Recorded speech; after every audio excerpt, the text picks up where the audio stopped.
បាទសួស្តីបងប្អូនទាំងអស់គ្នាឥឡូវនេះខ្ញុំបានឃើញរថយន្តបាទមួយ model នេះជាស៊េរីថ្មីគឺជា Geely Galaxy L7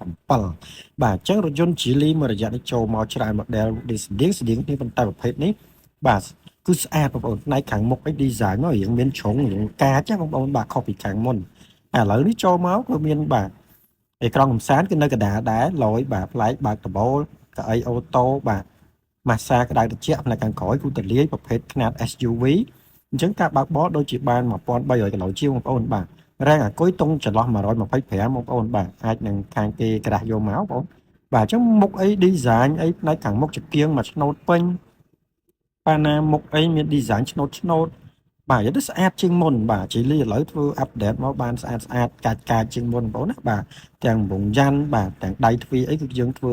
លក្ខណៈដៃទ្វារធម្មតាបងប្អូនបាទអត់មានស្អីលឹបលៀននេះទេសុវត្ថិភាព L7 បងប្អូនណាសិតតែប្រភេទបាទ Super Hybrid បងប្អូននិយាយទៅប្រព័ន្ធ Hybrid បាទ Plug-in Hybrid ទំនើបអេក្រង់អីក៏ VM បាទអញ្ចឹង option មានច្រើនណាឡានចិនបងប្អូនបាទហ្នឹងហើយបងប្អូនខ្ញុំឃើញរូបរាងឡានហ្នឹងស្អាតកាចទៅជាលីនេះគឺកាចស្អាត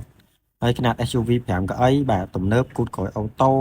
បាទបោកបាន1300គីឡូជាងហើយតម្លៃតាម20000ស្ដើងអីខ្ញុំជឿជាក់ថាល្អបាទកាមេរ៉ា540អេក្រង់កំសាន្តបាទ